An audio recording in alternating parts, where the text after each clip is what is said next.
क्षेत्रामध्ये प्रदीर्घ असा अनुभव असलेले शिक्षणतज्ञ, ज्येष्ठ लेखक, नाटककार डॉक्टर प्राध्यापक प्रदीप ढवळ सर इथे उपस्थित आहेत. एकदा जोरदार टाळ्या त्यांच्यासाठीही झाल्या पाहिजे. सरांचं खूप खूप स्वागत. आणि प्रत्यक्ष आता ह्या चर्चासत्राला, या कार्यक्रमाला आपण राष्ट्रगीताने सुरुवात करणार आहोत. माझी आपल्याला विनंती आहे, राष्ट्रगीतासाठी आपण सगळ्यांनी उभं राहायचंय.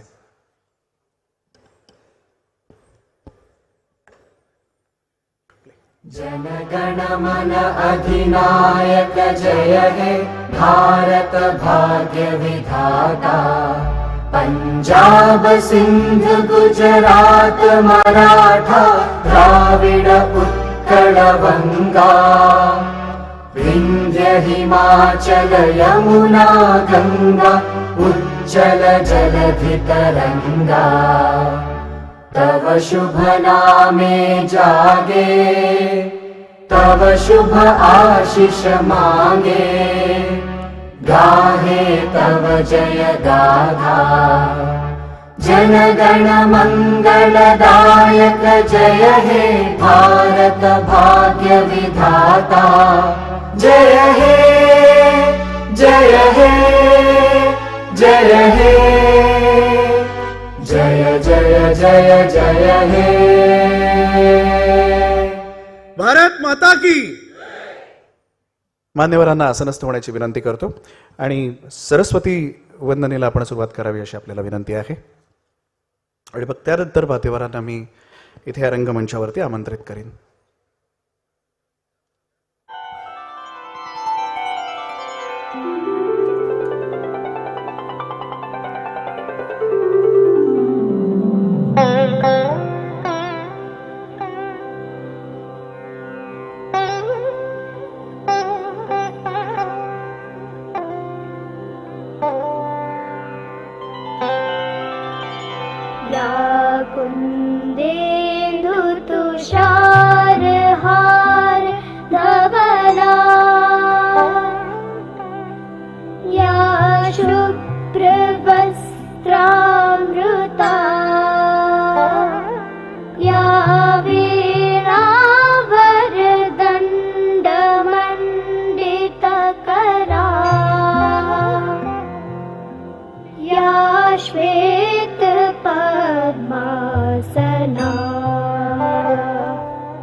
धन्यवाद. नमस्कार, सुस्वागतम आणि जय महाराष्ट्र. शालेय शिक्षण विभाग, महाराष्ट्र शासन आणि IKSPL I30 असं म्हणतो आपण, यांच्या संयुक्त विद्यमाने आयोजित राष्ट्रीय शैक्षणिक धोरण चर्चासत्र 2023च्या पहिल्या पुष्पात मी कुणाल रेगे, सूत्रसंचालक, उपस्थित मान्यवरांचं, शिक्षण तज्ज्ञांचं आणि शिक्षण क्षेत्रात कार्यरत असलेल्या आपल्यापैकी प्रत्येकाचं मनपूर्वक स्वागत करतो. मला वाटतं एकदा जोरदार टाळ्या व्हायला काहीच हरकत नाही का? धन्यवाद. महाराष्ट्राचे सन्माननीय मुख्यमंत्री माननीय नामदार श्री एकनाथजी शिंदे साहेब यांच्या अध्यक्षतेखाली हा संपूर्ण दिवसभराचा जो सोहळा आहे तो संपन्न होणार आहे. काही वेळाने, थोड्याच वेळात त्यांचं इथे आगमन होईल. त्याचप्रमाणे महाराष्ट्राचे सन्माननीय उपमुख्यमंत्री माननीय नामदार श्री देवेंद्रजी फडणवीस साहेब हे या चर्चासत्रामध्ये प्रमुख पाहुणे म्हणून उपस्थित राहणार आहेत. त्यांचंही थोड्याच वेळात इथे आगमन होईल. महाराष्ट्राचे सन्माननीय शालेय शिक्षण मंत्री माननीय नामदार श्री दीपकजी केसरकर साहेब यांच्या प्रमुख उपस्थितीमध्ये हे चर्चासत्र जे आहे ते संपन्न होईल. अनेक मान्यवर खरं तर या चर्चासत्राला आज दिवसभरात उपस्थित राहणार आहेत. त्यांच्या वेळेनुसार ती सगळी मान्यवर मंडळी इथे येतील, ज्यात प्रामुख्याने माननीय नामदार आणि ठाणे जिल्ह्याचे जे सन्माननीय पालकमंत्री आहेत ते श्री शंभूराजी देसाई साहेब, लोकप्रिय कार्यतत्पर खासदार माननीय डॉक्टर श्रीकांतजी शिंदे साहेब यांची विशेष उपस्थिती जी आहे ती या चर्चासत्राला लाभणार आहे.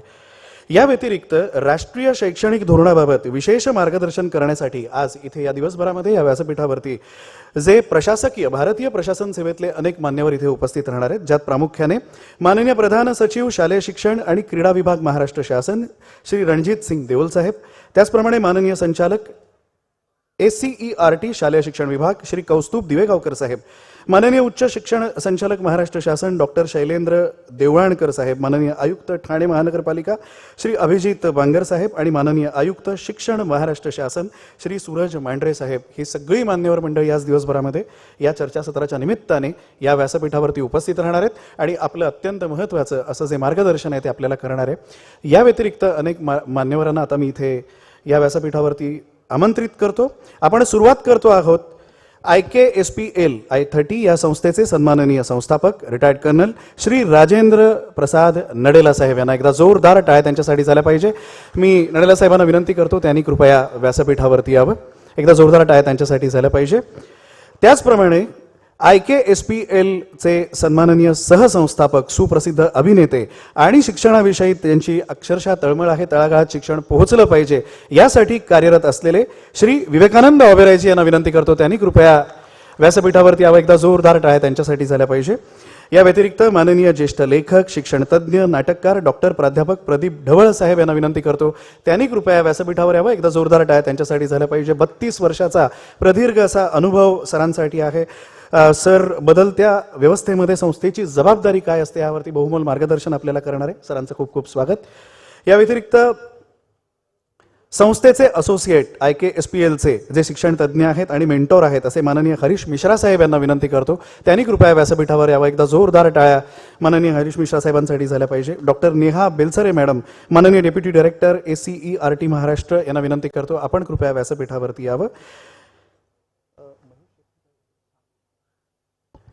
माननीय महेश शेट्टी साहेब असोसिएट आहेत IKSPL त्यांना विनंती करतो त्यांनी कृपया व्यासपीठावरती यावं, एकदा जोरदार टाळ्या त्यांच्यासाठी। प्राध्यापक राजेश नायर साहेब व्हिजिटिंग स्कॉलर आहेत MIT US मध्ये, अनेक पेटंट्स जी आहेत ती त्यांच्या नावावरती आहेत, शिक्षण या विषयावरती बहुमोल मार्गदर्शन ते करतात, त्यांना विनंती करतो त्यांनी कृपया व्यासपीठावरती यावं, जोरदार टाळ्या त्यांच्यासाठी झाल्या पाहिजे। VCच्या माध्यमातून उच्च शिक्षण संचालक महाराष्ट्र शासन डॉक्टर शैलेंद्र देवळाणकर साहेब आपल्याशी संवाद साधणार आहेत, पण आता प्रत्यक्ष ह्या मान्यवरांच्या उपस्थितीमध्ये आपण ह्या चर्चासत्राला सकाळच्या सुरुवात करणार आहोत। सर्वप्रथम माननीय हरीश मिश्रा साहेब असोसिएट आहेत IKSPL चे शिक्षण तज्ञ आहेत आणि मेंटॉर आहेत, त्यांना विनंती करतो ते प्रास्ताविक मांडतील। माननीय हरीश मिश्रा साहेब।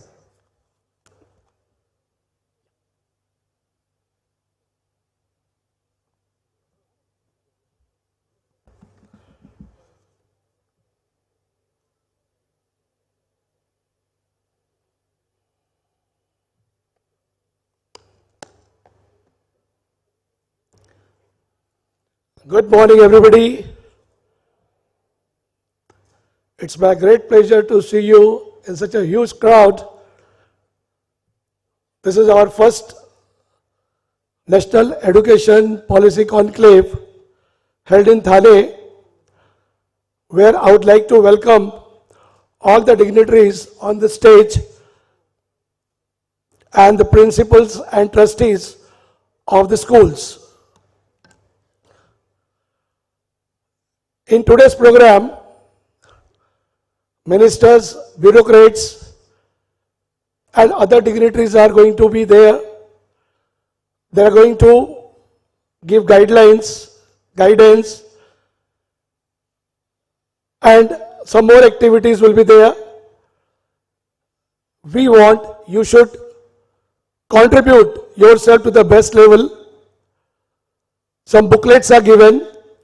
Please go through with the booklets. If you have any questions or something you want to ask, definitely in that session you can put your questions and dignitaries will definitely give the answers. First of all, I would like to welcome all the dignitaries here. Dr. Pradeep Dhawan, IKSPL CEO, Colonel Nadela ji, Vivek Oberoi ji, and other all principals and trustees. First, I would like to begin with some briefing about Education Conclave. The first national policy of education was established in 1968, and that time the aim was that every children must get the education. हर बच्चों को शिक्षा मिलनी चाहिए. That was the motto of 1968. As the population increased, and then again around in 1996, the second national policy of education, NPE, that came in existence, which got modified in 1992, and in 2009, the Right to Education, RTE Act, was laid down, where the motto was that all children must get education of good level and eradicate the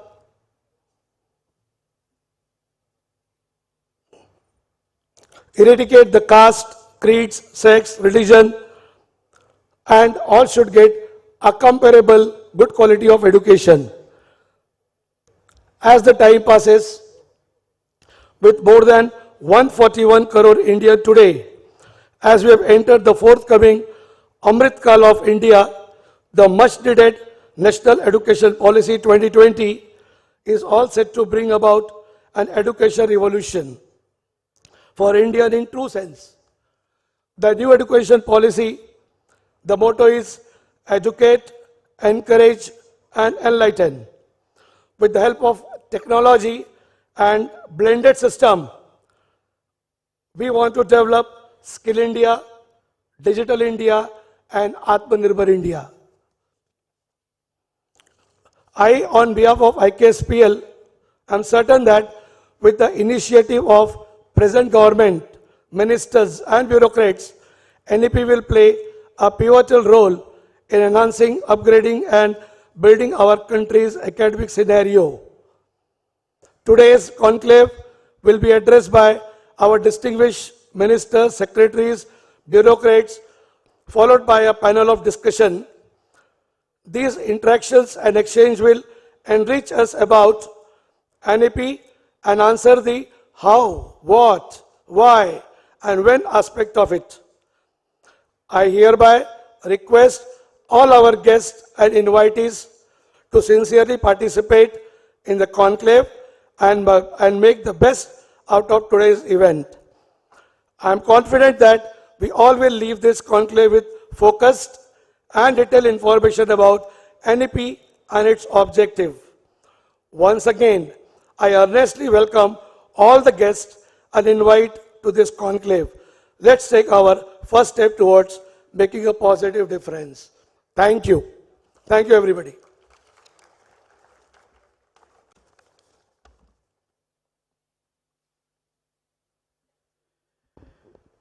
धन्यवाद sir, खूप खूप आभार.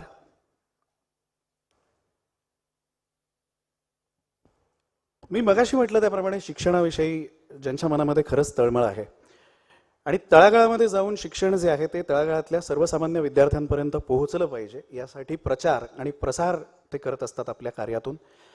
ते फक्त मुंबईतच नाही, फक्त महाराष्ट्रातच नाही, तर मुंबई, महाराष्ट्र, संपूर्ण देशभर. आणि चित्रपटाच्या चित्रीकरणाच्या निमित्ताने जरी परदेशात त्यांचं जाणं झालं तरी सुद्धा भारतातली शिक्षण व्यवस्था यात आणखीन आपल्याला काही आमूलाग्र बदल घडवण्यात येतील, काय उत्तम करता येईल याचं मार्गदर्शन जे सातत्याने करत असतात आणि त्यासाठी प्रत्यक्ष फील्डवरती जाऊन, ज्याला आपण फील्ड वर्क म्हणतो, त्या फील्डवरती जाऊन कार्यरत असतात असे सुप्रसिद्ध अभिनेते माननीय श्री विवेकानंद ओबेरायजी यांना मी आता विनंती करतो ते आपल्याला संबोधित करतील. एकदा जोरदार टाळ्या त्यांच्यासाठी झाल्या पाहिजे.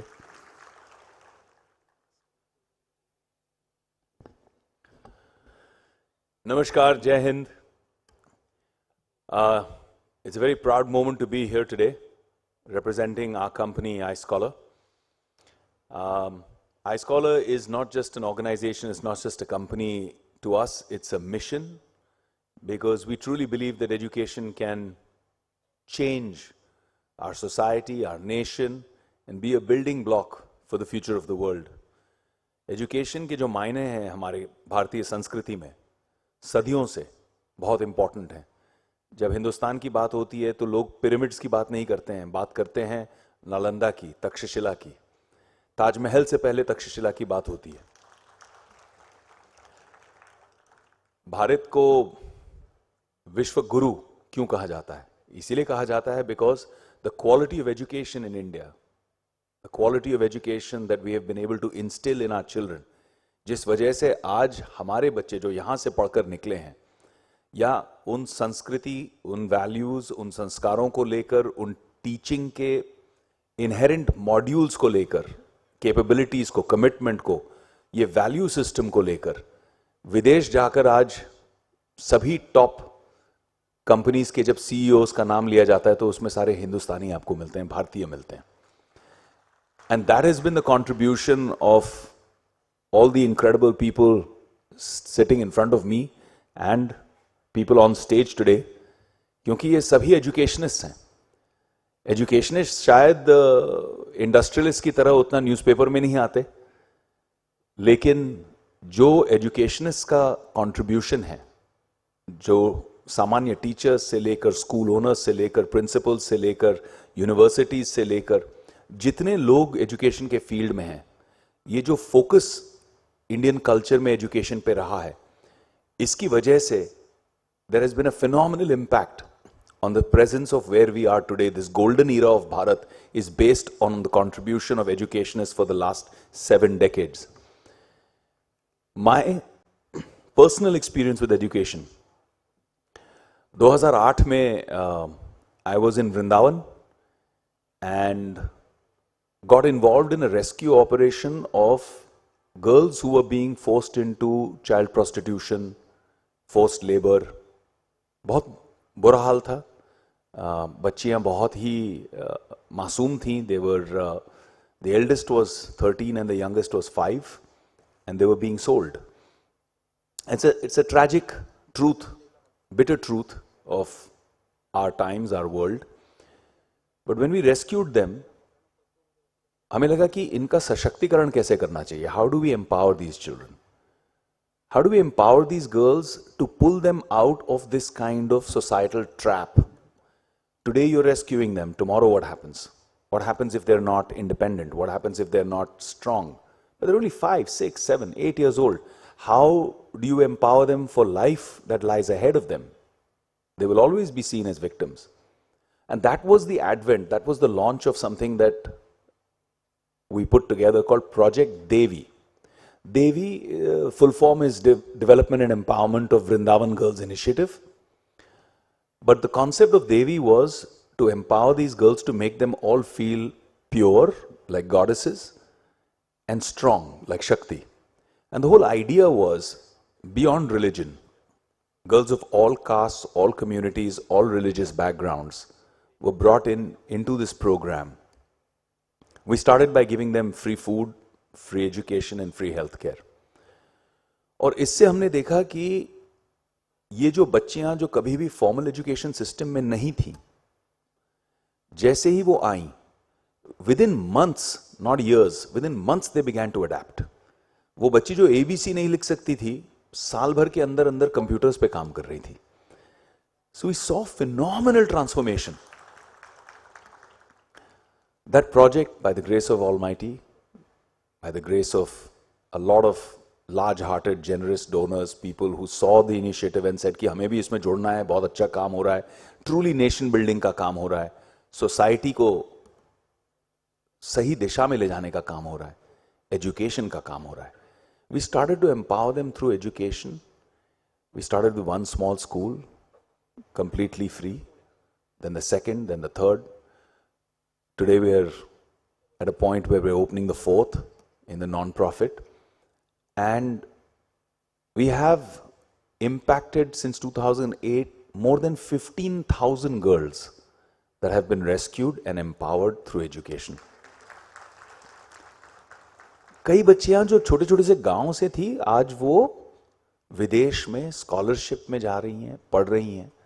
हिंदुस्तान में जहां पे जिस गांव से कोई लड़का डिग्री कॉलेज तक नहीं पहुंचा, उस गांव से हमारी लड़कियां जो हैं वो पहुंच गई हैं, खुद को एम्पावर कर रही हैं, अपनी फैमिलीज को एम्पावर कर रही हैं. पूरे ग्रास रूट में 14-15 गांव में, विलेजेस में लड़कियों का देखने का नजरिया बदल गया। 2008 में जब हमने काम शुरू किया था, end this is the power of education, खाना अगर कम होता था घर पे तो ये जो बच्चियां हैं उन गांव में, उनको पानी पिलाया जाता था, चुन्नी लेते थे और पेट पे कस के बांध देते थे टाइट। मां से सीखा, मां भी यही करती है, बेटी को भी यही कराती है, 6 साल की, 7 साल की, 8 साल की। कुपोषण नहीं होगा तो क्या होगा? दे were all in a situation वह जहां पे अगर घर पे लिमिटेड खाना है तो मर्दों को दिया जाएगा, बेटे को, लल्ला को खाना खिलाया जाएगा, because he is the bread earner, so he needs to be prioritised. The minute we empowered these girls with education, and our first girls came out of our first batches and they started getting jobs, they started bringing in income into the family, they became the bread earners. Because हमाली के बजाय वो education के माध्यम से अपनी सशक्तिकरण कर पाए. They were able to get more income, better quality of income, better quality of job. And that changed the entire dynamics of how girls are viewed in these villages. जो हजारों साल से एक सेकेंड क्लास सिटीजनशिप थी, वो कई 5-6 साल की मेहनत में पूरा का पूरा पर्सपेक्टिव चेंज हो गया. And that I feel is the power of education. So I believe that education is the building block of tomorrow. Education is the most important thing in society from a values perspective and from a success perspective. अगर भारत को वाकई में विश्वगुरु बनना है और विश्वगुरु रहना है, we depend on our educationist, we depend on our schools. And I think Bharat सरकार, महाराष्ट्र सरकार, ये जो एनईपी लेके आए हैं, ये बहुत ही प्रोग्रेसिव पॉलिसी है. This is long overdue. It's an exceptionally progressive policy. It has some fantastic salient features. Our attempt today to invite all of you, we have a lot of our local hero partners in the audience sitting in front of me. We call them local heroes not because they're from film industry, but they're real life heroes working on ground with us in improving the quality of education as part of the iScholar and I-30 Learning Center team, and creating some really, really solid impact, and help us partner in bringing really talented children with lots of positive help, support, even financial support, scholarships that we put out from iScholar to bring them up. Similarly, we have a partnership with schools. कई सारे अच्छे schools हैं. In fact, I'm flying to Jaipur tomorrow to launch a very large partnership in Sikar, in Jhunjhunu. 35 to 40,000 students come into that partnership. And our whole idea is to be able to support and help schools adapt faster with the new NEP. हम आपके साथ हैं. आपको कभी भी हमारे साथ reach out करके interact करना है. आपको समझना है कि how do you adapt to the NEP, how do you benefit from it. And then of course iScholar has its own modernization program, whether it's ERP systems, whether it's modernization of schools, whether it's bringing in of fantastic new curriculum, supplementary curriculum, like we have on stage with us a representative from MIT who you'll hear from later. MIT is considered one of the most premier educational institutes in the world. सारी दुनिया MIT का नाम लेती है. आज MIT is partnered through us with multiple of our school partners, and we are able to create the Zero to Entrepreneur program and create entrepreneurship labs, practicals, theories, and bring children into an entrepreneurial mindset, to not be people just looking for a job, but to be job creators at a very early stage, from the age of the 7th standard, 8th standard. So this is the way we are creating a lot of impact in the education system. You can think of us as a guide, you can think of us as a partner, you can think of us as a part of our family. And feel free to reach out to iScholar. Colonel Saab is here. He's here all day today. We're looking forward to connecting with all our fellow educationists in the audience today, and collaborate, because I feel that the power of Bharat has always been in working together. बचपन से हमें सिखाया जाता है कि united we stand, divided we fall. I feel a time for making NEP truly successful has come, where we work together, we collaborate, and we build truly the Vishwa Guru of the world. Jai Hind, Jai Bharat.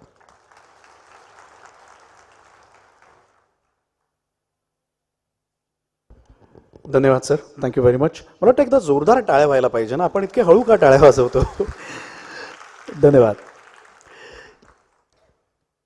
सन्माननीय आमदार ज्ञानेश्वर म्हात्रे साहेब यांचं इथे आगमन झालं, एकदा जोरदार टाळ्या त्यांच्यासाठी झाल्या पाहिजे. सर, कसं आहे, विद्यार्थ्यांचे जे प्रश्न असतात ते शिक्षकांपर्यंत पोहोचतात, शिक्षक ते आपल्या परीने सोडवतात.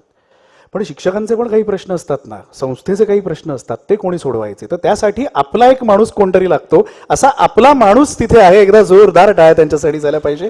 आपण त्यांचं आधी स्वागत करूया. माननीय नडेला सर आणि विवेकानंद ओबेरॉय सरांना मी विनंती करतो, त्यांच्या हस्ते आपण आधी सन्माननीय आमदार साहेबांचं स्वागत करूया.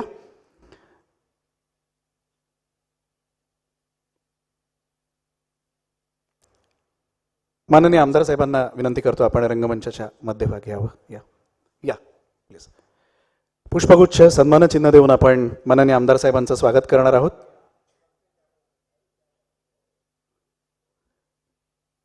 एकदा जोरदार टाळ्या झाल्या पाहिजे. आपणही या सगळे पुढे, मिशाजी आपणही या. सर या पुढे, एक समूह छायाचित्र होते.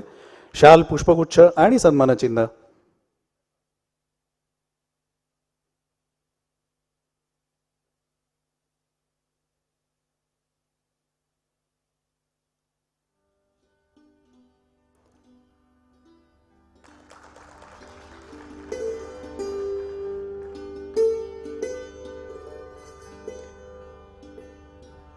मान्यवरांना आसनस्थ होण्याची विनंती करतो. आणि आता यानंतर शिक्षण क्षेत्रामध्ये जवळपास 32 वर्षांचा ज्यांचा प्रदीर्घ अनुभव आहे आणि ज्यांनी वेळोवेळी विद्यार्थ्यांचं, शिक्षकांचं, संस्थात्मक काम करणाऱ्या जे सगळे मान्यवर आहेत त्यांचं मार्गदर्शन केलं, त्यांचे प्रश्न जे आहेत ते सोडवण्यासाठी अहोरात्र झटले, असे माननीय ज्येष्ठ लेखक, शिक्षणतज्ञ आणि नाटककार माननीय डॉक्टर प्राध्यापक प्रदीप ढवळ साहेब यांना मी विनंती करतो, ते आपल्याला संबोधित करतील.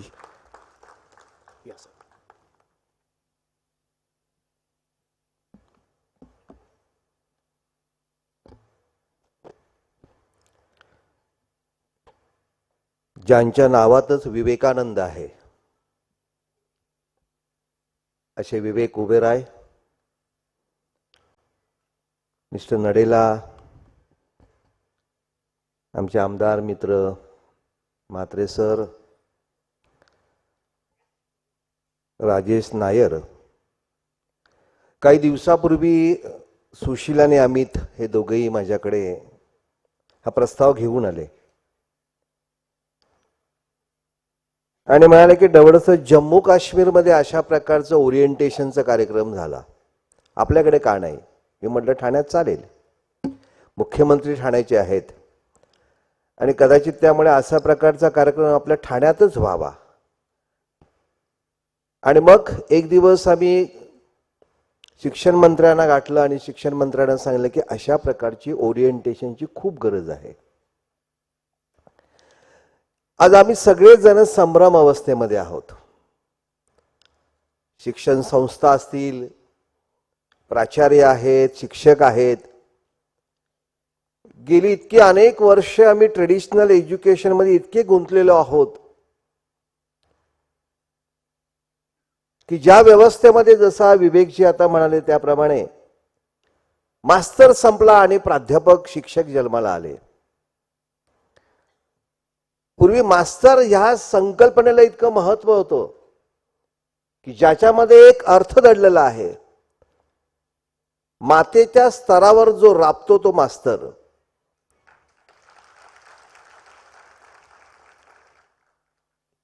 आमचा आमदार मित्र इथे समोर बसलेला आहे की आज अनेक प्रश्न आज आमच्या समोर आहेत, पण उशिरा का होईना या शासनाने एक नवं धोरण आज आपल्या समोर उपलब्ध करून दिलेलं आहे. एकूणच आज सगळ्या या व्यवस्थेचा विचार जर आपण केला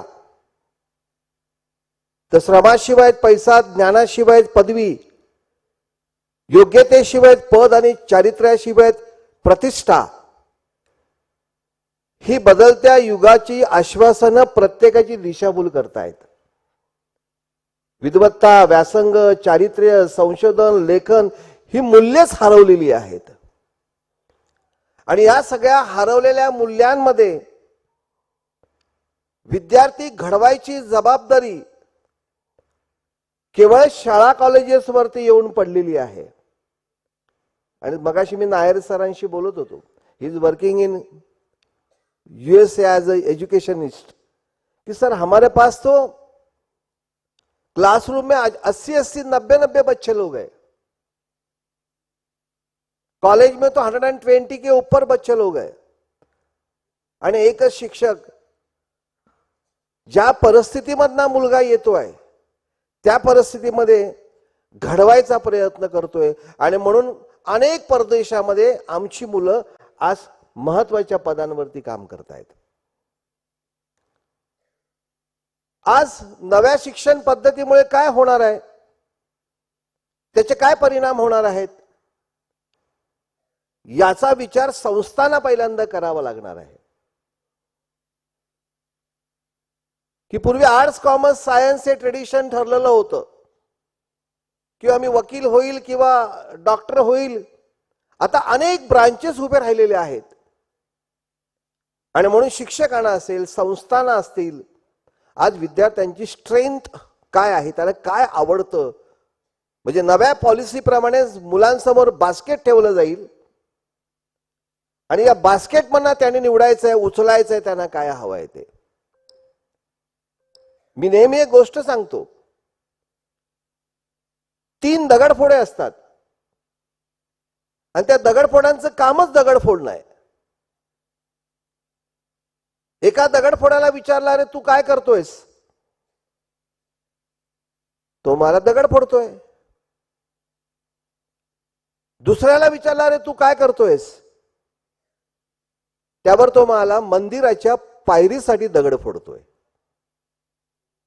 तिसऱ्याला विचारला, अरे तू काय करतोयस, तेव्हा तो दगडफोडा म्हणाला मंदिराच्या पायरीसाठी दगडामध्ये पायरी शोधतोय. बघा, कृती एकच आहे, तिघही दगडफोडे आहेत, तिघांची कृती एकच आहे. पहिल्याला विचारलं तू काय करतोयस, दगड फोडतोय. दुसऱ्याला विचारलं तू काय करतोयस, मंदिराच्या पायरीसाठी दगड फोडतोय. तिसऱ्याला विचारलं तू काय करतोयस, मंदिराच्या पायरीसाठी दगडामध्ये पायरी शोधतोय. म्हणजे पहिला जो होता तो कारागीर झाला, दुसरा जो होता तो कामगार झाला, तिसरा जो होता तो कलावंत झाला. आपल्याला ठरवायचं आहे की आपल्याकडे येणारा जो विद्यार्थी आहे किंवा जी नवीन शिक्षण व्यवस्था आहे, या व्यवस्थेमधनं आपल्याला कारागीर शोधायचं आहे, कामगार शोधायचं आहे आणि कलावंत शोधायचं आहे. हे शोधायचं काम या शिक्षण व्यवस्थेमध्ये आपल्याला ही नवीन संधी उपलब्ध करून दिलेली आहे. आणि म्हणून या नव्या संधीचा आपण सगळेच जण जास्तीत जास्त फायदा करून घेणार आहोत. Working for success will make you master. Working for satisfaction will make you legend. Master are everywhere but legends are very rare. आपल्याला शोधून काढले पाहिजे. हे शोधण्याचं काम या नव्या शैक्षणिक धोरणांमुळे आज आपल्या सगळ्या संस्थांसमोर एक नवीन आव्हानं उभी राहिलेली आहेत. आणि त्यापैकी म्हणजे की आता एखाद्या संस्थेचे काम राहणार नाही, त्यामुळे आपल्याला क्लस्टर करावं लागेल. काही संस्था एकत्र येऊन हे नवं आव्हान घ्यावं लागेल. एखाद्या विद्यार्थ्याला संगीताची आवड असेल, एखाद्या विद्यार्थ्याला ड्रॉइंग आवडणार असेल, एखादा उत्तम अभिनय करणारा असेल, एखादा उत्तम गाणारा असेल, या सगळ्यांना आज आपल्याला त्या त्या क्षेत्रामध्ये स्विच ऑफ करायची संधी मिळणार आहे. आणि म्हणून ह्या नव्या शैक्षणिक धोरणाचं आपण सगळ्यांनी तो स्वीकार केल्याचा लवकरच आम्ही सगळे वाट बघतो. आणि म्हणून यासाठी अशा प्रकारच्या ओरिएंटेशनची खूप गरज आहे. आणि हे ओरिएंटेशन देण्याचं काम ही I-20 नावाची संस्था अतिशय सुंदर असं काम करत आहे.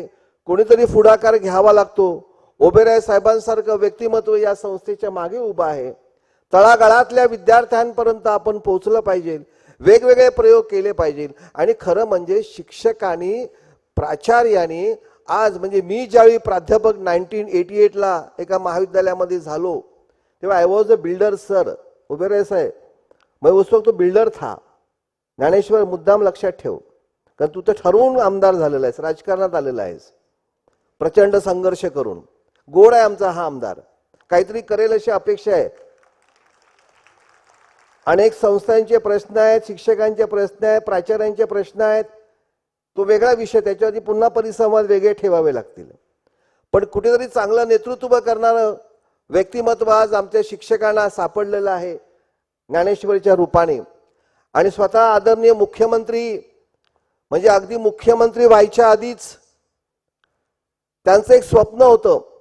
नेहमी ते माझ्याशी चर्चा करायचे की ढवळ सर, काहीतरी शिक्षणामध्ये आपल्याला वेगळं करायला पाहिजे. वर्ग भरतायत, मुलं येत आहेत, तास घडतायत, पण मुलं घडणंच कुठे दिसत नाहीये. आदरणीय मुख्यमंत्री साहेबांचं एक व्हिजन, एज्युकेशनचं एक वेगळं व्हिजन आहे. म्हणजे सहज ठाण्यामध्ये काही प्रयोग करायचे आम्ही ठरवले. आणि मग ठाणे महानगरपालिकेच्या माध्यमातून त्या काळामध्ये आनंददिघे असताना देखील सुद्धा आम्ही ओरिएंटेशनचे वेगवेगळे प्रयोग करत होतो. आणि आज तर आपल्या ठाण्याचे मुख्यमंत्री, ज्यांचं परवा 18 तारखेला या सभामंडपामध्ये ज्यांचं मी चरित्र लिहिलेलं आहे त्याचं प्रकाशन सोहळा इथे होणार आहे 18 तारखेला संध्याकाळी 5 वाजता. की एकाच ध्येयाच्या ध्रुवताऱ्यावर जन्माच्या बोलीने लक्ष केंद्रित करून विधायक नजरेचा माणूस जर निघाला तर किती अभिजात प्रतीचं काम होऊ शकतं हे ठाण्याने अनुभवलं आदरणीय मुख्यमंत्री एकनाथ शिंदेंच्या रूपाने. आज तुम्ही त्यांच्याकडे जा काहीही घेऊन, सर हे करायचंय, लगेच गाडी थांबवतात. आमचे शिंदे साहेब इथे आलेले, त्यांचे PA गाडी थांबवतात, त्यांचं कार्यालय कारमान्य सुरू होतं, लगेच रिमार्क मारतात त्यावरती, मान्य, त्वरित इम्प्लिमेंट करण्यात यावं. असं व्यक्तिमत्व आज महाराष्ट्राकडे आहे. आणि म्हणून शिक्षण क्षेत्रामध्ये जरी अनेक अडचणी असल्या तरीही मी नेहमी शिक्षण हे एक व्रत समजतो. मी स्वतः ज्यावेळी ठरवलं की प्राध्यापक व्हायचं त्यावेळी मी ठाण्यामध्ये उत्तम बिल्डर होतो. आज जर मी टिकलो असतो, राहिलो असतो तर कदाचित 1 नंबरचा बिल्डर ठाण्यामध्ये मी झालो असतो. पण माझं स्वप्न होतं की मला प्राध्यापक व्हायचं आहे. आणि एका पेपरमध्ये जाहिरात आली होती की आम्हाला कॉमर्स विभागात अकाउंट्स विषयी शिकवणाऱ्या प्राध्यापकाची गरज आहे. मी लगेच ॲप्लिकेशन केलं, इंटरव्ह्यूला गेलो. इंटरव्ह्यू माझी त्यावेळी घेतली होती श्याम फडके, इंटरव्ह्यू माझी घेतली होती त्याचवेळी P सावराम, इंटरव्ह्यू झाली होती SP कुलकर्णी. मला समोर बसवलं, समोर सतीश प्रधान देखील होते. म्हणाले, अरे तू तर बिल्डर आहे आणि प्राध्यापक म्हणून काय काम करणार? म्हटलं नाही सर, मला प्राध्यापकच व्हायचं आहे. मग म्हणाले ठीक आहे, मी तुम्हाला प्राध्यापक म्हणून घेतो, पगार किती लागेल तुला? म्हटलं तुम्ही द्याल तो पगार. मित्रांनो, 1988ला मी एका महाविद्यालयामध्ये, आज मोठं झालंय ते महाविद्यालय, 700 रुपयाच्या पगारावरती प्राध्यापकाची लेटर ऍक्सेप्ट केलं. आणि वेअरएज माझ्या ड्रायव्हरला पगार 1200 रुपये होता. I was the first person in my college की कॉलेजच्या प्रेसिडेंटची 4 व्हीलर गाडी होती आणि 700 रुपये पगार घेणाऱ्या नवीन प्राध्यापकाची देखील गाडी होती, ज्याला पगार कॉलेजने 700 रुपये ठरवलेला होता. शिक्षण क्षेत्रात काम करणं म्हणजे सोपं नाही हो. कुठल्याही क्षेत्रात, जसं आता आपल्याला हे विवेक ओबेरॉय दिसत आहेत, छान हँडसम पर्सनॅलिटी, ईश्वराने त्यांना त्यासाठी जन्माला घातलेलं आहे. त्यांची ती स्ट्रेंथ आहे अभिनयाची. आमचा ज्ञानेश्वर जरी संस्थापक असला, शिक्षक असला, मुख्याध्यापक, पण त्याला आवडच राजकारणाची आहे, म्हणून तो आमदार म्हणून शोभतो. देवाने प्रत्येकाला एक संधी दिलेली आहे. तशी आम्हा शिक्षकांना आमचे SP कुलकर्णी नेहमी असं म्हणायचे, मित्रांनो, विद्यार्थी हा आपला दैवत आहे. जो विद्यार्थ्यांना देव समजतो तोच शिक्षक हा मोठा होतो. कदाचित आपलं बँक बॅलन्स कमी असेल, आज आणखी एक नवा प्रश्न आमच्या समोर उभा आहे. आमचा ज्ञानेश्वर लवकर तो मार्गी लागेल, मुख्यमंत्री आपले आहेत तोपर्यंत, की अनेक बॅकलॉग भरायचे आहेत. आम्ही एकाच कॉलेजच्या संस्थेमध्ये एका प्राध्यापकाला पगार 1.5 लाख रुपये आणि त्याच्याच बरोबर तेवढंच शिक्षण घेणारा दुसरा पगार 20,000 काम करतोय. असं कसं चालेल सांगा मला? असं नाही चालणार. कुठेतरी शिक्षण व्यवस्थेवरती शासनाने जास्तीत जास्त लक्ष केंद्रित करून प्रायमरी तिचं मस्ट, प्रायमरी सेक्शन असेल, सेकंडरी सेक्शन असेल, अतिशय कठीण असतं लहान मुलांना शिकवणं. प्रायमरी शिक्षकांना मी नेहमीच देवच मानतो की ते ईश्वराचेच अवतार आहेत. इतक्या छोट्या छोट्या मुलांना शिकवणं किती कठीण काम असतं. घरातलं आपल्याला एक मूल सांभाळता येत नाही, ते देखील बापाचा दमछाक होतो. बाप तर नसतोच म्हणा घरात, त्या आईची काय हालत होत असेल ते त्या माऊलीला माहिती असेल. या सगळ्या व्यवस्थेमध्ये, नव्या व्यवस्थेमध्ये प्रचंड चांगला अभ्यासपूर्वक विचार करून आदरणीय या देशाचे पंतप्रधान मोदी साहेबांनी एक चांगली संकल्पना राबवायचा प्रयत्न केलाय. त्याबद्दल त्यांचे मनापासून आभार आपण व्यक्त करूया. आणि अशा प्रकारचे सगळ्याच महाराष्ट्राच्या वेगवेगळ्या ग्रामीण भागांमधनं अशा प्रकारचं ओरिएंटेड खूप टॅलेंट आहे मुलांमध्ये, प्रचंड टॅलेंट आहे आमच्या शिक्षकांमध्ये. पण आमच्या शिक्षकांना आमदारजी काय कामाला होता तुम्ही हो, त्याचाही विचार थोडंसं करा.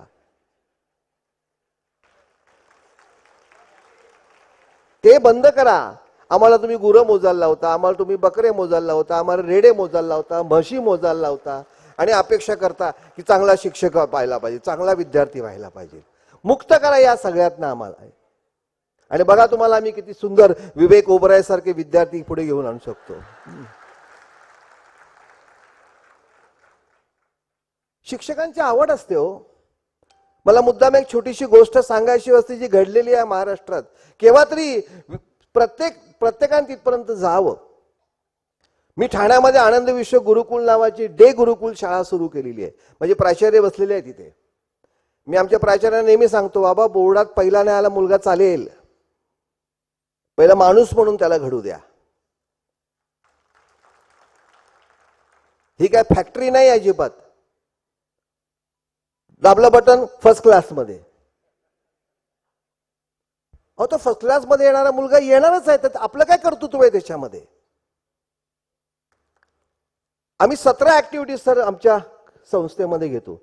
आमच्याकडे मुलं जेवतात, आम्ही फॉरेन लँग्वेज शिकवतो, आम्ही वेगळ्या प्रकारचे खेळ घेतो. हे म्हणजे नवीन एज्युकेशन पॉलिसी यायच्या आधीच मी सुरू केले 2008 साली,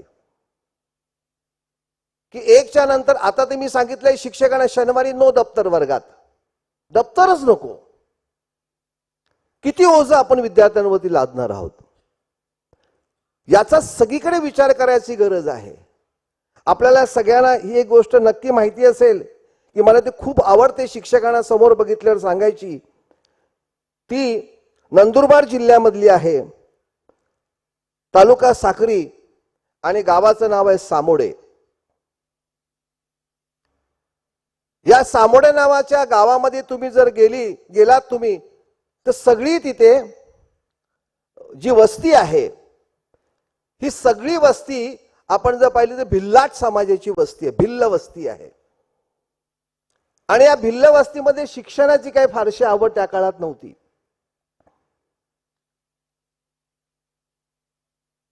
या वस्तीमध्ये एक बाई की जिच्या पोटात 3 महिन्याचं मूल होतं आणि देवदर्शनाला ती वणीला गेली होती. तिथेच तिचा नवरा तर दारू पिऊन आलेला होता. सिव्हिअर त्याला अटॅक आला. तिथल्या तिथे गेला. बाई घरी आली. भिल्लाट समाजामध्ये विधवा बाईला मूल वाढवायचा अधिकार नाही आणि म्हणून समाजाच्या लोकांनी सांगितलं की बाबा हे बाळ पाडून टाक, या बाळाचा आता जगण्याचा अधिकार नाही. हा पोटात असतानाच त्याचे वडील गेले, पण तिची बहीण त्या बाईच्या मागे उभी राहिली. गावाने त्याला गावकुसाबाहेर फेकून दिलं. हा मुलगा जन्माला पुढे आला. आईचा मूळ व्यवसाय मोहाची दारू करणं. सकाळ दुपार संध्याकाळ दारूच्या व्यवसायामध्ये ती बाई. मुलगा झोपावा म्हणून पाळण्यामध्ये सकाळ दुपार संध्याकाळ मोहाच्या दारूचा एक चमचा ती त्या बाळाच्या तोंडात घालायची, म्हणजे बाळ शांतपणे झोपायचं. असं काही काळ गेलं आणि मग गव्हर्नमेंटनी, आमच्या इथे शिक्षणाधिकारी आलेले आहेत, त्या गव्हर्नमेंटने एक फतवा काढला होता की गावागावात जा, पाड्यापाड्यावर जा आणि मुलाला शाळेमध्ये घेऊन या, शाळेची आवड निर्माण होऊ द्या. आणि शाळेत खायला मिळणार, जेवायला मिळणार आहे, आणि म्हणून ते छोटंसं मूल शाळेत यायला लागलं. असं करता करता शिक्षकांची नजर त्या मुलावरती गेली. या मुलाला गणित हा विषय आवडत होता, सामान्य ज्ञान या मुलाला कळत होतं, आणि म्हणून त्यांनी सांगितलं की बाबा तू शाळेत राहा, आम्ही तुझा सगळा खर्च करतो. शिक्षक स्वतः जायचे त्या गावात, कधी तो आला नाही ते त्या मुलाला घेऊन यायचे, वर्गात बसवायचे. 4थीची स्कॉलरशिपची परीक्षा होती. शिक्षकांनी मोटिवेट केलं त्या मुलाला, प्रोत्साहन दिलं, हवी ती तुला आम्ही मदत करू, पण ही 4थीची परीक्षा तुला स्कॉलरशिपची पास व्हायची आहे. परीक्षेचा दिवस उजाडला. आदल्या दिवशी तो अभ्यासाला मुलगा बसला. 3 सांज झाली, काळोख पडला की दिवा नाही, लाईट तर नव्हती, आणि म्हणून तो अभ्यासाला बसला होता. एक गिरायक आला आणि गिरायक म्हणाला की जा रे बाबा, हे घे पैसे, आणि मला आता माझी दारू प्यायची वेळ झाली आहे, जरा काय ते चाकणं बरोबर घेऊन ये. तो मुलगा मला, काका काका मी नाही जाणार, माझी उद्या 4थीची परीक्षा आहे, मला अभ्यास केला पाहिजे, काळोख झालं की मला काहीच दिसणार नाही. त्यावर तो दारू प्यायला आलेला माणूस म्हणाला, अरे तू काय डॉक्टर होणार की कलेक्टर होणार? त्या आईने ते शब्द ऐकले आणि आई म्हणाली, होय, माझा एक दिवस मुलगा डॉक्टर पण होईल आणि कलेक्टर पण होईल. आणि मित्रांनो, तुम्हाला माहिती असेल की हाच मुलगा पुढे उत्तम परीक्षेत पास झाला आणि मुंबईच्या KM हॉस्पिटलमध्ये MBBS फर्स्ट आला. आणि हाच मुलगा MBBS ची परीक्षा देत असताना IAS ऑफिसर झाला, डॉक्टर राजेंद्र भारूडच्या रूपाने आपल्या महाराष्ट्राने पाहिला. यात शिक्षकांची मेहनत होती. शिक्षक मेहनत करायला तयार आहे, पण ते वातावरण सगळ्यात महत्वाचं असतं. ते वातावरण निर्माण करायचं काम कदाचित या नव्या व्यवस्थेमध्ये आपल्याला सगळ्यांना मिळेल. आम्ही संस्थानक असो, शिक्षण क्षेत्रात काम करणारे असो, माझा प्रिन्सिपल असो, आमचे प्राध्यापक असो, शिक्षक असो, हे सगळी जण विद्यार्थी घडवणारी पिढी आहे, ते घडवतील अशी अपेक्षा इथे व्यक्त करतो. आणि थोडं लांबलेलं भाषण मी थांबवतो. धन्यवाद. जय हिंद, जय महाराष्ट्र.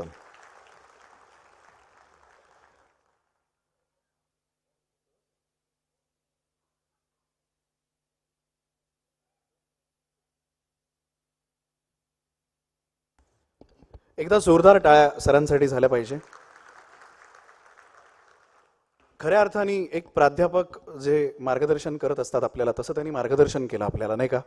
आपण त्यांचा सत्कार करूया. मी नडेला सरांना आणि विवेकानंद ओपेराय सरांना विनंती करतो. माननीय डह सरांचं स्वागत आणि सत्कार त्यांनी करावा अशी विनंती करतो मी आपल्याला.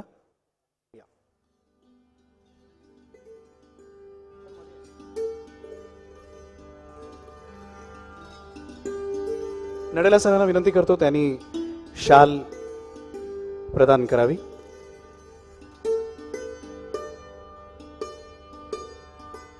या ना माननीय आमदार साहेब, आपणही या. आपणही सगळे मान्यवर छायाचित्रासाठी यावं. पुष्पगुच्छ देऊया आपण नडेला सरांच्या हस्ते. आणि विवेकजींना विनंती करतो त्यांच्या हस्ते आपण सन्मान चिन्ह देऊया. विवेकजींच्या हस्ते आपण देऊया सन्मान चिन्ह. जोरदार टाळ्या झाल्या पाहिजे. धन्यवाद सर. मान्यवरांना आसनस्थ होण्याची विनंती करतो. आणि मी मगाशी म्हटलं तसं की विद्यार्थ्यांचे प्रश्न जे आहेत ते शिक्षक सोडवतात, पण शिक्षकांचे प्रश्न आहेत आणि शैक्षणिक संस्थांचे जे प्रश्न आहेत ते सोडवण्यासाठी शासनाकडे केंद्रात आपला एक माणूस असावा लागतो. असा आपला हक्काचा माणूस म्हणजे आपला आमदार, सन्माननीय आमदार ज्ञानेश्वर म्हात्रे साहेब यांना मी आता विनंती करतो, ते आपलं मनोगत व्यक्त करतील.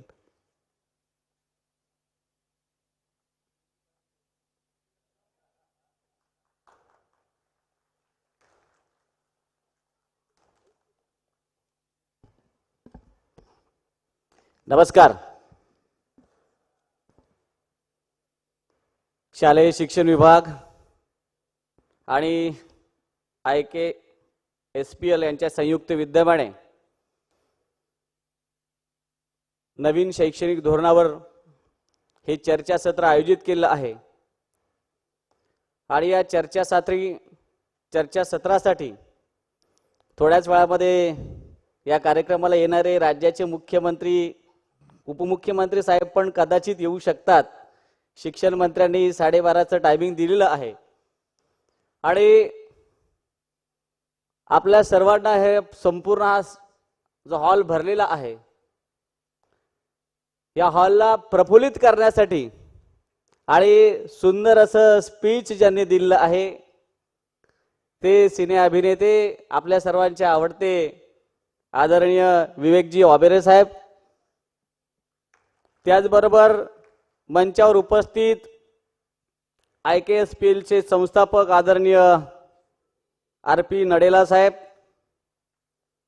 उच्च शिक्षण संचालक महाराष्ट्र शासनाचे आमचे डॉक्टर शैलेंद्रजी देवळणकर साहेब, असोसिएट सुशीलजी वाघोले साहेब, हरीशजी मिश्रा साहेब, ज्यांनी नुकतंच सुंदर असं भाषण आपल्यासमोर दिलं, मार्गदर्शन केलं, ते आमचे मार्गदर्शक साहित्यिक कवी आदरणीय ढवळ सर, समोर बसलेले आमच्या ठाणे जिल्ह्याचे शिक्षणाधिकारी दोन्ही प्राथमिक माध्यमिक, या ठाणे जिल्ह्यातील विविध शाळांचे संस्थाचालक, मुख्याध्यापक, शिक्षक आणि या कार्यक्रमासाठी आवर्जून उपस्थित असलेले सर्व सन्माननीय बंधू भगिनींनो,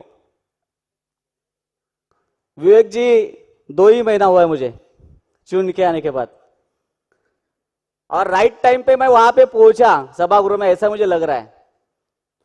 ढवळ सर, कदाचित आपण माझ्या भाषणाच्या क्लिप पाहिल्या असतील, तिथल्या लोकांनी माझं अभिनंदन केलंच, पण सगळ्यांनी पाहिलं की नवीन शिक्षकांचा आमदार तिथे गेल्यानंतर काय बोलू शकतो आणि आपलं मत काय मांडू शकतं हे संपूर्ण ठाणे जिल्ह्याने आणि महाराष्ट्राने पाहिलेलं आहे. विवेक जी, इनकी कृपा, ये जो नीचे जितने लोग बैठे ना, इनकी कृपा से आज मैं ज्ञानेश्वर मात्रे यहाँ पे MLA करके हूं, क्योंकि इन्होंने मुझे वोट दिया. इनका अनमोल वोट एक सामान्य शिक्षक को विधिमंडल में, जहां पे कायदा बनाते हैं, जिसको वरिष्ठ सभागृह कहते हैं, जहां पे साहित्यिक, कवी, ॲडव्होकेट, नामवंत, विचारवंत अशा लोकांनी काम केलंय, अशा सभागृहात एक साध्या शिक्षकाला तेथे जाण्याची संधी आपण दिली आहे. म्हणून या कार्यक्रमाच्या माध्यमातून मला आता संधी मिळाली, म्हणून तुमचे पहिल्यांदा मी आभार मानतो.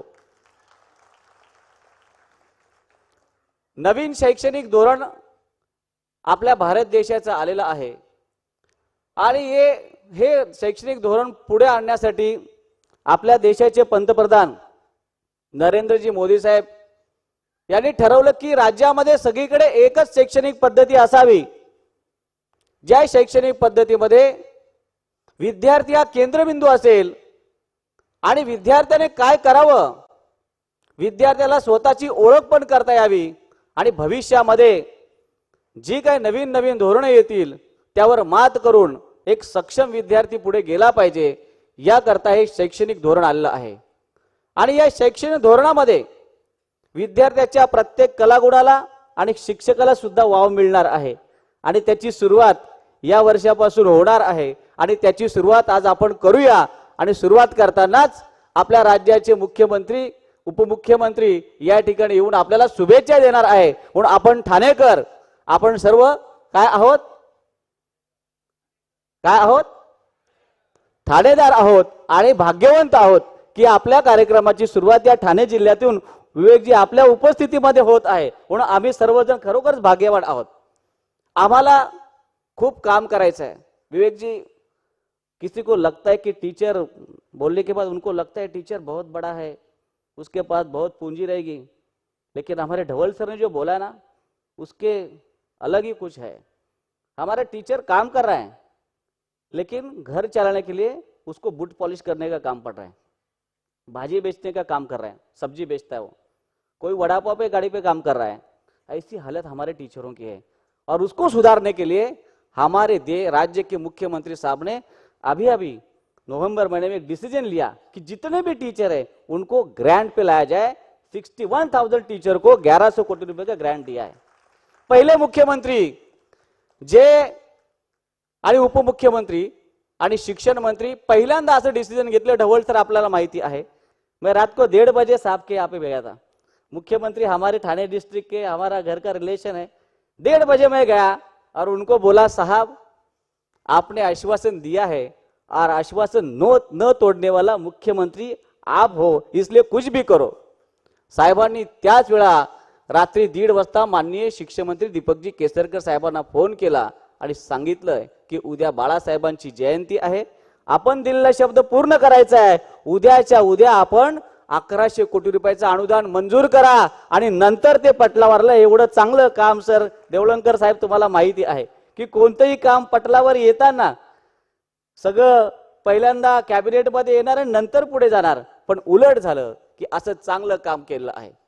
आज नवीन शैक्षणिक धोरणाची सुरुवात झाली की नाही, एक चांगले पंतप्रधान, एक सर्वसामान्यांचा मुख्यमंत्री, उपमुख्यमंत्री, चांगले शिक्षण मंत्री आणि स्टेजवर बसले आज हे सगळी मंडळी आहेत ना, याच्यातूनच नवीन शैक्षणिक धोरणाची सुरुवात होणार आहे। इथे बसले प्रत्येक माणसामध्ये जो गुण आहे की नाही, तो गुण ते शैक्षणिक धोरणामध्ये येणार आहे। कोणाला कलाकार बनायचंय, विवेकजी या ठिकाणी आलेले आहेत, बरोबर आहे की नाही। कोणाला कवी बनायचंय, ढवळ सर या ठिकाणी आहेत। उत्तम प्रशासक बनायचं आहे, चांगला अधिकारी बनायचं आहे, या ठिकाणी आमचे देवळणकर साहेब आहेत। आणि चांगलं काम नियोजनबद्ध कसं करावं याकरता आमचे नडेला साहेब आहेत, वाघुले साहेब आहेत, मिश्रा साहेब आहेत। आणि हे कसं चांगलं नियोजनबद्ध करावं याकरता टेलेक्सा कंपनी आहे, ज्यांनी या सगळ्याला आज काय केलं आहे, आपल्याला या ठिकाणी एकत्रित केलेलं आहे आणि ठाणे जिल्ह्यातून या कार्यक्रमाची सुरुवात होत आहे। मला खरंच अभिमान वाटतोय की ज्या वेळेला सभागृहात गेलो त्यावेळेला विद्यार्थ्यांच्या प्रश्नांपासून तर संस्थेच्या प्रश्नापर्यंत मी बोललो सर। मी एक प्रश्न ढवळ सर त्या ठिकाणी मांडलेला आहे की जो नेहमी मला खंत मनामध्ये येत होती की आमची मराठी माध्यमाची, हिंदी माध्यमाची आणि उर्दू माध्यमाची मुलं का कमी होतात। विवेक जी, अभी हर एक पेरेंट्स को ऐसा लग रहा है कि मेरे बच्चे ने इंग्लिश मीडियम में पढ़ना चाहिए। बरोबर आहे, त्यांची रास्त मागणी, त्यांना असं वाटतं की इंग्लिश मध्ये आपल्या मुलाने शिकावं। कारण काय की तो भविष्यामध्ये या विश्वात आणि जगात प्रत्येक कॉम्पिटिशन मध्ये टिकला पाहिजे अशी प्रत्येक पालकाची मानसिकता आहे। पण आमच्या मराठी आणि हिंदी माध्यमाच्या शाळेतली पटसंख्या कमी करून, आमचा शिक्षक कमी करून तिकडे विद्यार्थी जाणं योग्य वाटत नाही, म्हणून तिथेच काहीतरी व्हायला पाहिजे। याकरता ढवळ सर मी मागणी केली की आमच्या मराठी आणि हिंदी आणि उर्दू माध्यमामध्ये जे इंग्रजीचं पुस्तक आहे ते पहिल्यांदा बदला। कसं बदला, तर त्या इंग्रजीच्या पुस्तकात काय पाहिजे, मुलाला इंग्रजी बोलता यायला पाहिजे, लिहिता यायला, वाचता यायला पाहिजे, अशा प्रकारचं इंग्रजीचं पुस्तक तयार करा, म्हणजे आमचा शिक्षक कधीच सरप्लस होणार नाही। देवलंकर साहेब बरोबर बोलतोय मी। आज परिस्थिती अशी आहे की परिस्थिती बदललेली आहे। आमच्या मराठी माध्यमाच्या शाळांना विवेक जी अभी ग्रांट आ रहा है, ये 1100 कोटी रुपए का ग्रांट आ रहा है, लेकिन बच्चों की संख्या कम हो गई। बच्चों की संख्या, आधार भी जितने हैं 30 बच्चे हैं तो 30 बच्चों की अगर वैलिडिटी है आधार कार्ड की तो ही उनको ग्रांट मिलेगा। और वहां पे 1-2 बच्चे कम हो गए, बेचारा हमारा टीचर सरप्लस हो गया, 20-25 साल से वो काम कर रहा है, आज घर पे बैठ रहा है। ऐसी हालत हमारे टीचरों की हो रही। ही जी पटसंख्या कमी होते ही जर थांबवायची असेल, ती मी माझ्या पहिल्याच भाषणामध्ये सांगितलं की इंग्रजी, मराठी माध्यमाच्या, हिंदी माध्यमाच्या आणि उर्दू माध्यमाच्या शाळेतलं जे पुस्तक इंग्रजीचं आहे ते सोपं करा, जेणेकरून पालकांच्या मनातली जी मानसिकता आहे की माझ्या मुलाला इंग्रजी बोलता येतं, लिहिता येतं, वाचता येतं, ही गोष्ट आमच्या मराठी माध्यमाच्या शाळेत, हिंदी माध्यमाच्या, उर्दू माध्यमाच्या शाळेत जर झाली तर मला वाटत नाही की मराठी माध्यमातली आणि अन्य माध्यमातली विद्यार्थी संख्या कमी होईल। माझी मागणी रास्त आहे का चुकीची आहे, म्हणून ती मागणी मी मागितली आहे। आणि जर का आपण परवानगी दिलेली, शासनाने जर दिली नाही तर आमचे दोन्ही शिक्षणाधिकारी या ठिकाणी बसलेत, मी यांची परवानगी घेऊन पुढच्या वर्षी एक तर 5वीचं किंवा 7वीचं पुस्तक आम्ही सर्व शिक्षक ठाणे जिल्ह्यातले एकत्र करू आणि आमचं पुस्तक तयार करू। ढवळ सर, ते पुस्तक आम्ही तयार करू आणि ते पुस्तक प्रत्येक शाळेमध्ये देऊ, त्याची परवानगी शासनाकडनं घेऊ आणि एका वर्षात एकच वर्ग घेऊ आणि त्या मुलांना इंग्रजी बोलता येते की नाही याचा प्रयोग आम्ही करू। आणि निश्चितपणे जर तो प्रयोग सक्सेसफुल झाला तर संपूर्ण महाराष्ट्रामध्ये तो प्रयोग करण्यासाठी आपण निश्चितपणे माननीय मुख्यमंत्री आणि शिक्षण मंत्र्यांची परवानगी घेऊन तो प्रयोग आपण राबवूया। विवेकजी, असा प्रयोग आमचा करायचा आहे आणि आम्हाला करायचा आहे, कारण आमच्या मराठी, हिंदी आणि उर्दू माध्यमाच्या शाळा टिकल्या पाहिजेत. कारण एक काळ असा होता की त्या माध्यमाच्या शाळेमध्ये ऍडमिशन मिळत नव्हतं. आज परिस्थिती बदलली आहे. मी शासनाला विनंती पण केली आहे की आमच्या शाळेच्या बाजूला अन्य शाळांचं प्रश्न सुद्धा कोणाला विरोध नाहीये, सर्व शाळा टिकल्या पाहिजेत, सगळ्या शाळा वाढल्या पाहिजेत. पण त्याच शाळेच्या बाजूला दुसरी शाळा जर सुरू झाली, आमचे आरटीईचे निकष होते की 5 किलोमीटरच्या परिसरात दुसरी माध्यमिक शाळा नको, 1 किलोमीटरच्या परिसरात ती दुसरी प्राथमिक शाळा नको. पण ते सगळे नियम बाजूला ठेवून याच्यामध्ये अडचण निर्माण झाली आणि मला असं वाटतंय की या नवीन शैक्षणिक धोरणामध्ये ते नसेल. बरोबर की ना ढवळ सर? ते नसेल. सर्वांना जगू द्या, तुम भी जियो हमको भी जीने दो. बरोबर की नाही? तुम्ही पण जगा आणि आम्हाला पण जगू द्या, आमची भाषा पण जगू द्या. महाराष्ट्राची मराठी भाषा जगली पाहिजे, टिकली पाहिजे, वाचली पाहिजे, याकरता आपण सर्वजण प्रयत्न करतो. आमचा शिक्षक खूप मेहनती आहे, खूप प्रामाणिकपणे प्रयत्न करतो. परंतु त्याला जे वातावरण पाहिजे ते वातावरण तयार करण्यासाठी आपल्याला शिक्षकांना चांगलं ट्रेनिंग द्यावं लागेल आणि त्याकरता हे नवीन शैक्षणिक धोरण आजपासून सुरुवात होत आहे. याकरता अजून ट्रेनिंग घेण्याची गरज लागली सर तर आपण ट्रेनिंग देऊया. मला असं वाटतं सक्षम शिक्षक झाला तर सक्षम विद्यार्थी बनू शकतो असं मला वाटतं. अजून ट्रेनिंग घेण्याची आवश्यकता लागली. चांगले शिक्षक आमचे आहेत, गुणवंत शिक्षक आहेत, त्यांना ट्रेनिंग देऊ आणि त्यांच्या मार्फत आपण अन्य लोकांना ट्रेनिंग देऊ आणि या शैक्षणिक धोरणाचं जे उद्देश आहे ते साध्य करण्यासाठी आपण सर्वजण प्रयत्न करूया. आज आपण सर्वजण या ठिकाणी आला आहात. निश्चितपणे विवेकजी, आम्हाला यातून एक प्रेरणा मिळणार आहे की विवेकजी आमच्या कार्यक्रमाला आले, एक सिने अभिनेते आले. आमचे अभिनेते एकनाथजी शिंदे साहेब आहेत, उपमुख्यमंत्री देवेंद्र फडणवीस साहेब आहेत आणि शिक्षण मंत्री सुद्धा आहेत. पण त्यांच्याबरोबर सर्व अधिकारी वर्ग आणि या ठिकाणी IKSPL चे अधिकारी वर्ग या ठिकाणी आलेले आहेत आणि त्यांच्या माध्यमातून ठाणे जिल्ह्यात सुरुवात झाली आहे. मी या विभागाचा आमदार म्हणून तुमचं स्वागत करेनच आणि मला अभिमान आहे की चांगली सुरुवात आपण या ठिकाणी करून दिली आहे. निश्चितपणे त्याचा फायदा आमच्या ठाणे जिल्ह्याला होईल अशी अपेक्षा या ठिकाणी बाळगतो आणि नवीन शैक्षणिक धोरणाच्या या सुरुवातीला पहिल्या चर्चासत्राला आपणा सर्वांना शुभेच्छा देऊन या ठिकाणी थांबतो. जय हिंद, जय Maharashtra.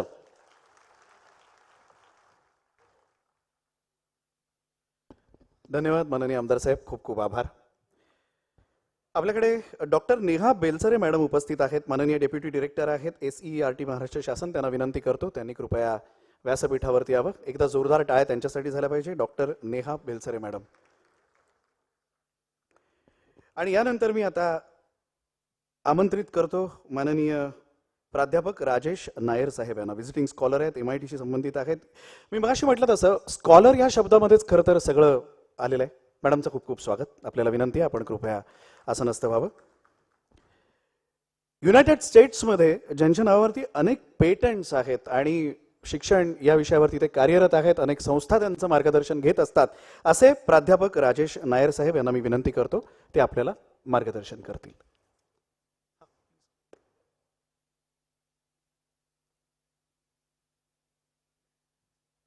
Good morning. My Marathi is a little rusty, and that's why I was wondering, if I was being called. Sorry. I was born and brought up in a village in Kerala, and I want to tell the story because I was really moved by Vivekji's story about his project, Devi project, and this is, it is so moving for me because being brought up in a small village with very limited resources and even exposure to life, what really changed my life was there was a radio repair guy in my village who showed me what is inside a radio. And I was 10 years old. I used to think that there were little people living inside a radio, singing and playing music. And as a 10-year-old, you used to wonder, what about the children? Do they have a kitchen inside? Do they have a bathroom inside? Inside a radio. And because you don't know anything else, as a child, you only have limited amount of information, and you're trying to create hypothesis with how this thing works. And the only way to test this was to take the radio and shake and see if they all go out of, the song suddenly skips or something like that, And of course, that did not happen. So that hypothesis failed, and I did not know how the radio worked. And my father was trying to tell me about these radio waves, and I said, what does he know? You know, so it was a radio repair guy who showed me the radio and what's inside, and I got absolutely fascinated. And I started playing with all the parts, you know, early teens, started making all kinds of things, went to study physics and electronics engineering and, you know, product design, and then, and moved on from there. But I can tell you, it was that one single incident, which was maybe about 2-3 hours long, that changed the rest of my life. So education works not just in the class, it also works outside the class. So class, we learn a lot of theory, book knowledge, information. But the second part is application of information, you know, where that, I can tell you, if it wasn't for that one incident, I would have been somewhere else. Okay? And also, the intelligence of people anywhere in the world is exactly the same. I have done in the afternoon presentation, when I talk about it, I will show you some of the things. Children are equally intelligent anywhere. Question is, how do you transform them? How do you, they're all exactly the same vessel. What do you feed into the vessel makes all the difference, you know? And so there is data, information, knowledge, and wisdom. Data is what you observe, what you measure, what you see. Information is what it means. You know, if you see a green leaf, you know, data is just the size of the leaf and its color and everything else. Information is, what does it mean? There's photosynthesis. It absorbs all the colors except green, and light falls on it. It absorbs all the rest of the light other than green, you know, so you see only green. And how does it convert? Then you have knowledge. Knowledge is application of your information. And that is where we fail at this point. We need to teach our children, how do you apply all the learning that we have in school? And that is what actually creates mastery. And wisdom is, how do you abstract the information and the knowledge that you have?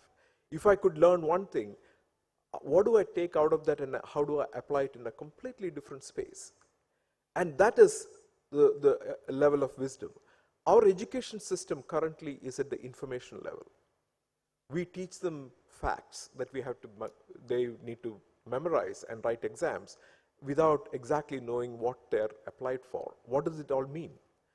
We need to elevate our education to the knowledge level. And that is when you can actually transform the child, transform the community and the nation. So, and starting point is exactly the same. The biggest bottleneck that you would see is, when do you make this change in a child? My research shows that at about, first thing is that children are exploratory learners, fearless learners. You put a 3-year-old, she's going to pick up things and play with things and learn from that. But we lose that ability to learn somewhere in the mid-teens. Our fear sets in.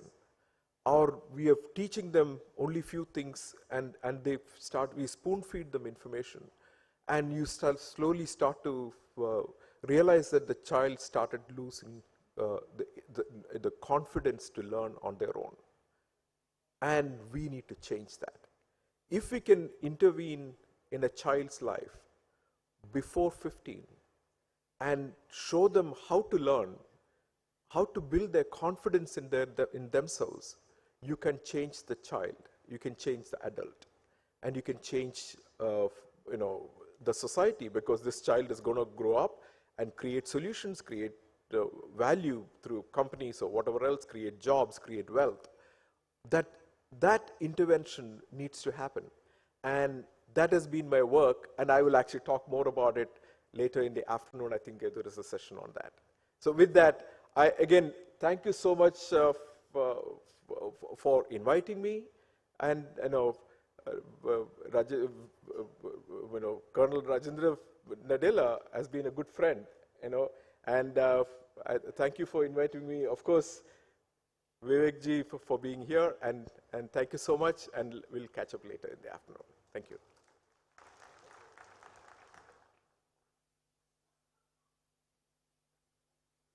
धन्यवाद sir, खूप खूप आभार. यानंतर IKSPL म्हणजे I30 आपण म्हणतो ह्या संस्थेचे माननीय संस्थापक CEO retired colonel Shri Rajendra Prasad Nadella सरांना मी विनंती करतो ते आपलं मनोगत व्यक्त करतील.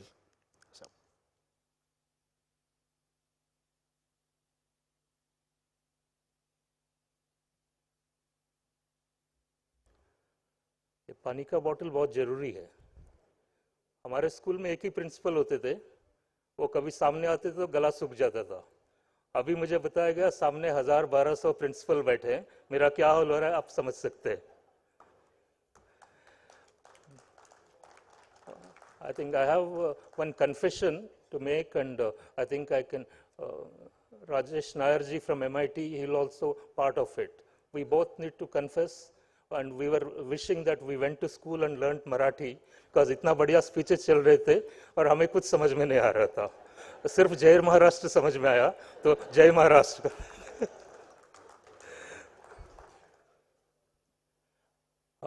Coming back to the topic, मुझे ये टॉपिक दिया गया बात करने के लिए कि role of private sector in NEP. Anyway, we can make it little more broad based, role of private sector in education. तो क्या प्राइवेट सेक्टर हीरो है, विलन है? Is it a blessing or a bane? What is it? It could be all of it.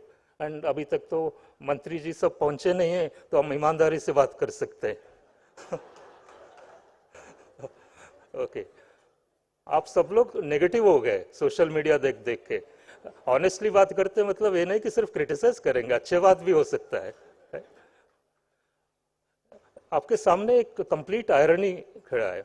I am running a private sector company which is working in education sector, but असलियत ये भी है कि जिंदगी में आज तक मैंने 1 रुपया ट्यूशन फीस नहीं दिया किसी इंस्टीट्यूट को, स्कूल, कॉलेज, यूनिवर्सिटी, कहीं भी. तो I am a personal beneficiary of our education system and the government running that. शुरू का स्कूलिंग तो गवर्नमेंट स्कूल में हुआ और कोई ऑप्शन भी नहीं था कि अगले आसपास के 20-30 किलोमीटर तक कोई प्राइवेट स्कूल थे नहीं. इनफैक्ट उस समय तो आइडिया भी नहीं था कि प्राइवेट स्कूल्स करके कुछ होते हैं करके.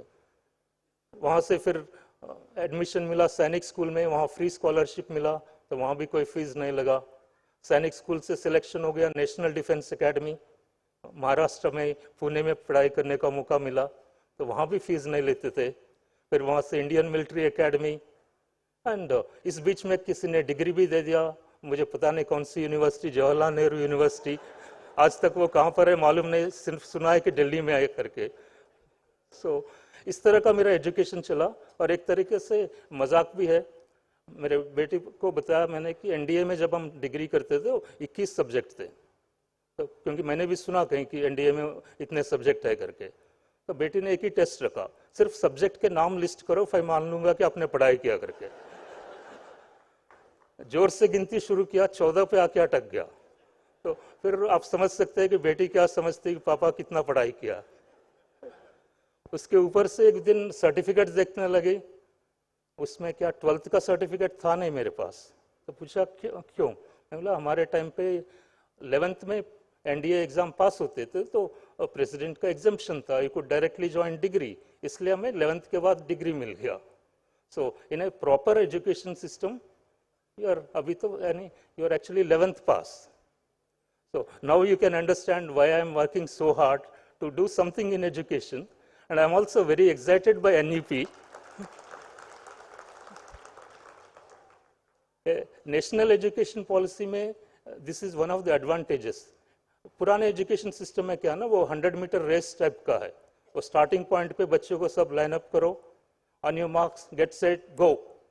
फिनिश लाइन पे देखेंगे जो फर्स्ट है गोल्ड मेडल पकड़ाओ, जो रास्ते में गिर गया उसको उठा के साइड में फेंक दो. और जो पीछे पहुंचे हैं उनको और ठीक है ढूंढ लो, कहीं ओला उबर को भी कुछ लोग चाहिए. इस तरह का सिस्टम है. तो वेराज NEP